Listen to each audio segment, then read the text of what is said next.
Hello, welcome back to the Toffee Blues YouTube channel, your source for all things Everton. My name's Thomas, back with another opposition view today, ahead of our game against Newcastle at the weekend. Joined by a fellow Geordie, of course, Mr. Marc writes for True Faith Fanzine and has now been elected onto the Newcastle United Supporters Trust. Going to give us a bit of an insight into how Newcastle season's gone so far, how the transfer window went, what he makes of our season, and other questions as well. So Marc, how are you doing today? Thanks for coming on. Yeah, absolute pleasure, Thomas, mate. Delighted for the invite, thank you. So first question, always kind of, as we're at the start of the season still, early days. What did you make of Newcastle's transfer window there? It was kind of quite quiet for a while, then all of a sudden there was a flurry of activity. What did you make of Newcastle's business in the window? I think everyone was quietly, happy with the work we did because, as you know, Newcastle don't tend to do business. We don't tend to buy the likes of Wilson, and Lewis, who's a fantastic prospect. We don't tend to spend money unless it's huge risks, and I'm sure we'll come to Joe Linton further down the line. But yeah, I think every single player that we bought in the window was on paper better than who we already had. I think this is the first time you could honestly say that a manager has been allowed to focus on particular areas on the pitch, go for the players he wants, and for once he actually got them. Because in the past Benitez certainly didn't. Steve McLaren before him was given players as opposed to he targeted players. So I think overall, Thomas, pleased that we've looked like we're actually trying to fix problems on the pitch as opposed to just getting any player to come in just because we've got a good deal or something like that. Yeah, and I remember looking from the outside, and the Callum Wilson transfer was one of the most logical transfers you ever seen, which hasn't been the case for Newcastle's windows for a couple of years now, especially as you mentioned, spending 40 odd on Joe Linton. But Callum Wilson was definitely a deal that made a lot of sense. And then on the other hand, Everton also had quite a busy window in the end. What did you make of Everton's business? I think a couple of your signings are similar to ours because Newcastle have had history over the last 5+ years where we tend to cherry pick the better players from teams that are either relegated or hover around the bottom half of the table, and we've done that with you could say Lewis, Wilson, and Fraser, and obviously Hendrick as well, where he plays for Burnley. Yeah, he's an established Premier League player, but was he ever going to get tapped up by a top 6 side? No chance. And a couple of your signings, I've just double checked on a few of them because you seem to have a really good window. And the ones obviously that stood out was obviously Rodriguez. I think a lot of people sat up and thought, oh wow, they're going to mean business. And already he looks like he's going to play a part. Godfrey, similar to us with Lewis. A lot of money to pay for him, but if you can get a good number of years out of him, it'll be a very clever move. Decore, he always stood out at Watford. He was their standout player. I think he could be a fantastic signing for you. And even Alan from Napoli. It looks to me as if Ancelotti's now really starting to put his stamp on the Everton way, and he started getting some fantastic results last season. A couple of indifferent towards the end. Obviously, the defeat against Bournemouth at home. But you look at it. I know you probably don't want me to mention Liverpool, but you've drew 2 games against Liverpool in a row. And these are the best team in the league. Walked away with the championship last season. Sorry for reminding you, Thomas. But yeah, I mean, you look as if the players you buy and you're looking to progress. You're looking to take that next step. And to be honest, even though it's a surprise seeing you top of the league, I'm not surprised that you are up there because you've got a fantastic manager. It's one we can only dream of having, to be perfectly honest with you. And it's clear that he's going to be an entertaining side as well. You're scoring for fun. I think it's 26 goals or something in all competitions. You're conceding a couple. And I'm sure we'll talk about Pickford because he's not a favourite up here. But I think he'll be entertaining this season. I think he'll be possibly one of the ones what will be first or second on match of the day all season. Yeah, and obviously the signings made for a very exciting start of the season. We are currently top, of course, with a disappointing result against Southampton at the weekend. But in terms of Newcastle start, 1-2, drawn 2, lost 2. Not a bad start, not the best start ever. Some maybe disappointing results along the way. What have you made at the start of the season then? I'll start with the positive side. As you say, 2 wins, 2 draws, 2 defeats. So that's typical Newcastle under Mike Ashley. Where we are, is where we literally have, average position under Mike Ashley, I think, is around 13th place in the Premier League. Obviously, we've been relegated twice. Not good. But to put a positive spin on it, if you include the cup competitions, we've won 5. Granted, one was a penalty shootout against Newport County. But we've won 5, drew 2, lost 2. We're in the quarter-final of the League Cup. And we've got what on paper is a winnable tie away at Brentford. However, Newcastle fans were not optimistic with Steve Bruce. To look at the bigger picture, since Boxing Day, we got beat at Man United at home 4-1. Since then, Thomas, we've won 6 out of 26 Premier League games. So if we continue to go down that route, that is a relegation fight. So even though, I think you may be aware as well, Steve Bruce has got a lot of friends in the media, a lot of pundits back him, say he's a good manager no matter what. We could get beat 5-0 off Manchester City, people would say Steve Bruce is a good manager. The problem we've got is this start may look good, but it's papering over far too many cracks. We don't have any identity. It seems to me as if the players that have come in, yes, as I said before, they're better on paper, but I just don't see Steve Bruce as the man to get the best out of these players. And Wolves on Sunday, I don't know whether you've seen much of it, but it was a prime example. He lined up with what you could say is 4 players who can play on the wing, and none of them played on the wing. They played wing back or centre midfield, and he put St. Maximum, who's been my most dangerous player, he played him behind Wilson. So straight away, you've limited yourself on attacking situations, and within a couple of minutes, we had one line of 5, and just in front of that was a line of 3. And straight away, I thought, we are allowing Wolves to control this game, and we are just literally hoping to play on the counter-attack. And it's, for all the positive signings, it just seems as if nothing's changed. The football's dire. It's, it's not nothing to get excited about. We're very, very injury prone. I know in modern day football, injuries happen a hell of a lot now. It's a squad game. I understand that. But we just seem to pick up these niggles a hell of a lot. And we've got Shelby out for at least a month. The Vavcabo keeper. Darlow's a capable replacement, but you always want your best keeper in goal. He's out until the new year. And it just seems to me as if we get a lot of false starts, but then all of a sudden, these injuries and poor performances just seem to take the shine off things. I mean, you would have seen the Tottenham game, I would imagine, the penalty at the end. It was embarrassing. It was absolutely embarrassing. We should have been beat 4 or 5-0. We got a fortunate penalty through VAR, which, to be honest, I don't agree with. I cannot stand that. But that's a podcast for another day, Thomas. But I didn't take any satisfaction out of that draw. Not at all, because I just thought we've robbed Tottenham there. And if it wasn't for VAR, I think Bruce would have got a hell of a lot of stick that day. Yeah, and clearly, when Bruce came in after Benitez, it was possibly the most underwhelming appointment I think the Premier League's seen for a while. Maybe a lot of people saw it as a step down. He did some all right business, some very poor business, as we mentioned, with Joe Linton.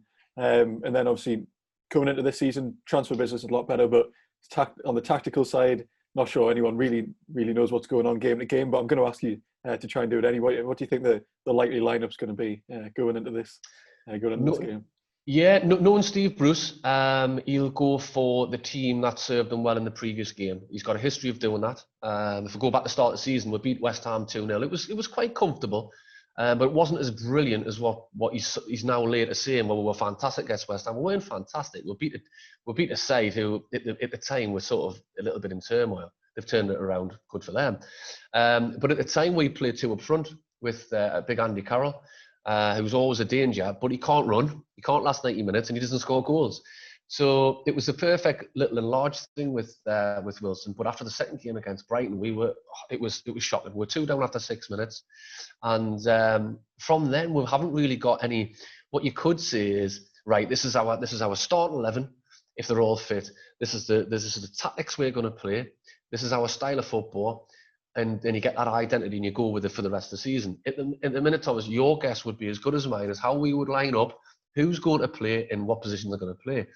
But to answer your question, I think you look at Sunday as a positive, even though, again, we were very poor and very fortunate to get a result. I think you'll show faith in the players who got him that point. I think Murphy would be very unlucky to be dropped because he played well in pre-season. He played brilliantly against, granted it was Morecambe, we beat him 7-0, but you've still got to do a job. And he looked decent on Sunday, even though he was playing wing back.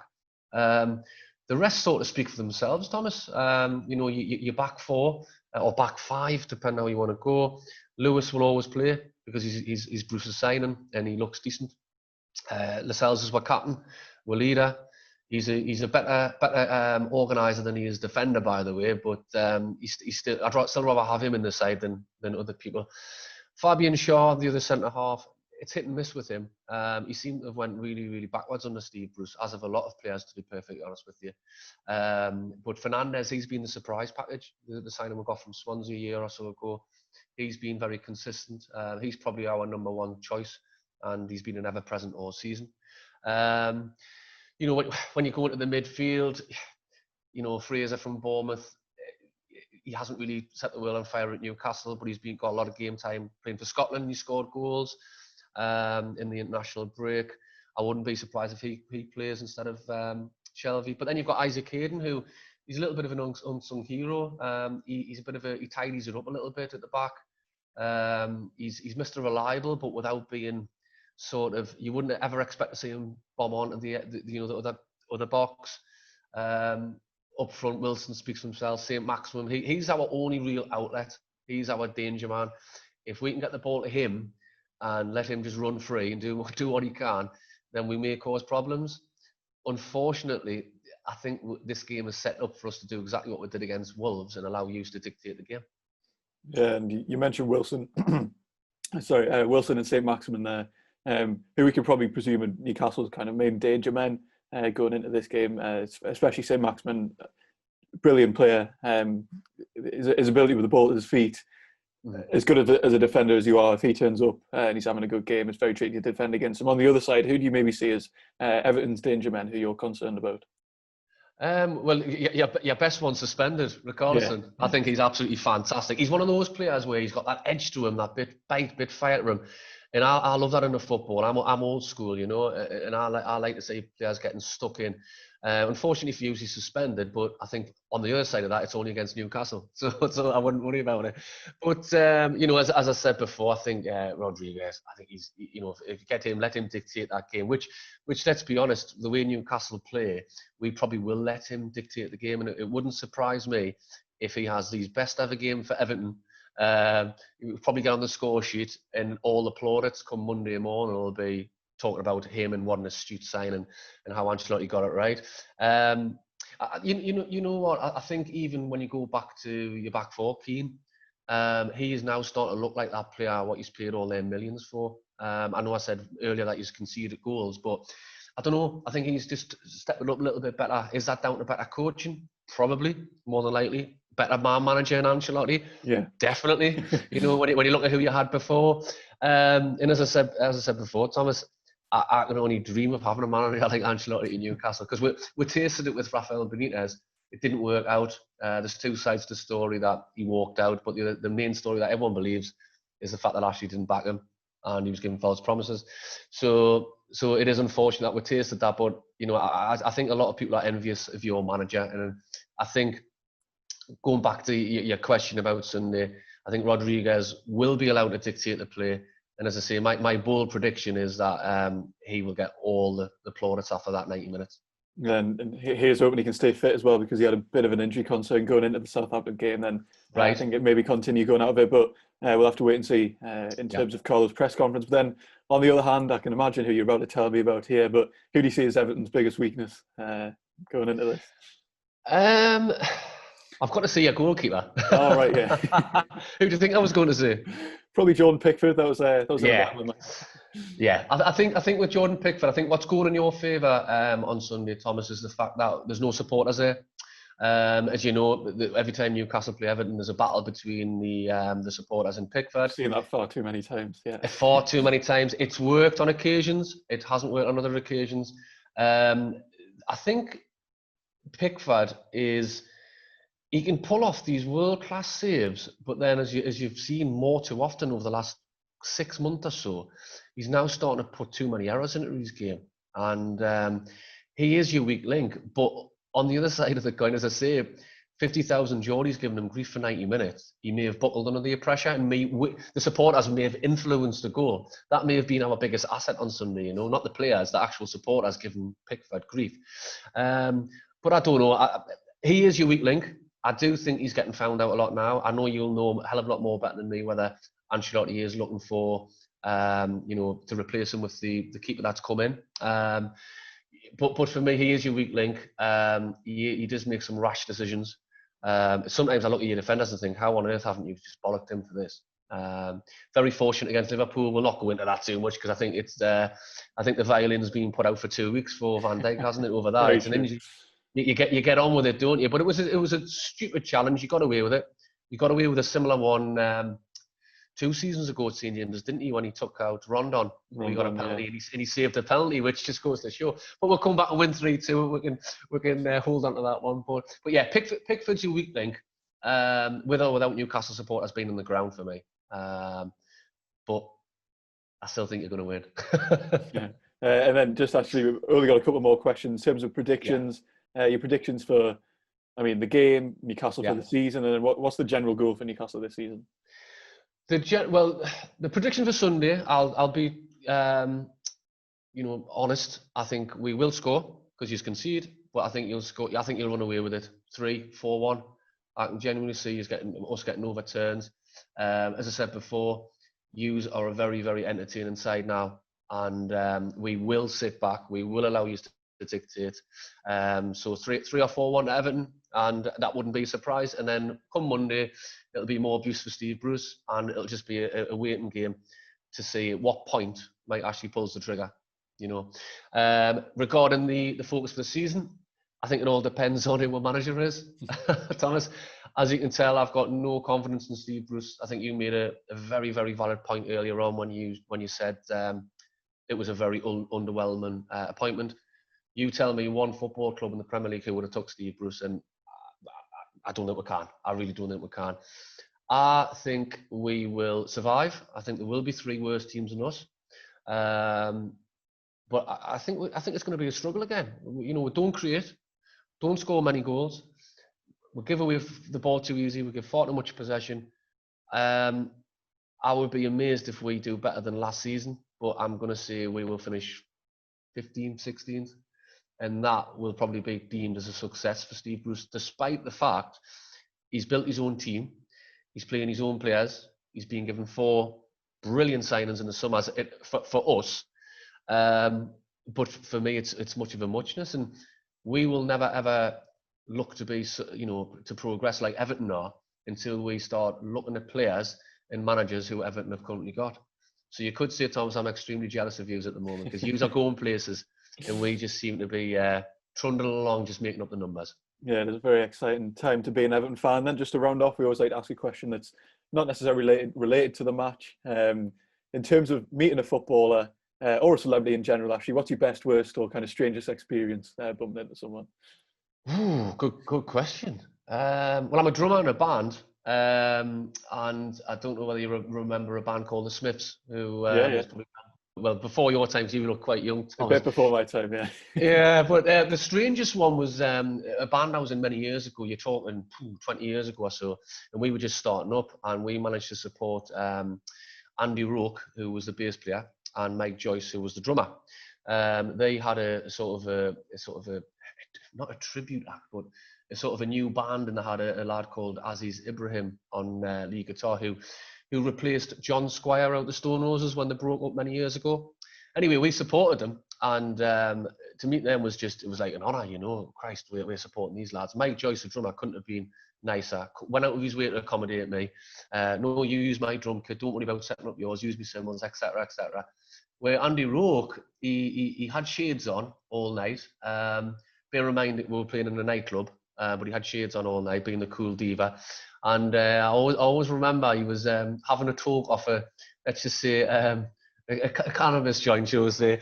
And he was just standing there, and he was giving it Billy Big Bollocks, He was acting the celebrity, the typical stereotypical, egotistical star. And it was just chalk and cheese. How could one person be so nice and accommodating, and how could one person be so standoffish? So that's the first that comes to my head. Very, very surreal. I'm fortunate that I do sort of associate with a few footballers as well. The likes of David Kelly, Gavin Peacock, players through the 90s who sort of were part of the Kevin Keegan sort of revolutionising of the football club. And I suppose the beauty about it is sometimes where you stand with the players who you admired as a kid, and you stand there and you're having a pint with them, but you don't know what to say to them. You still look at them as these players who are running around on the pitch. You've got them on posters on the walls. So been very fortunate in that respect. But definitely the oddest one was supporting some of my heroes musically and having such a chalk and cheese difference between the band members. Yeah, so thank you very much for that, and thank you all very much for watching. That was a brilliant insight into the match on Sunday. Let's hope Marc isn't too happy by the time it gets to Monday. Let's hope for another good Everton result. Hope that we can bounce back from that disappointing result against Southampton. But as I mentioned, thank you all very much for watching. Check out Marc's social media. Of course, check out ours, and join us next time on the Toffee Blues.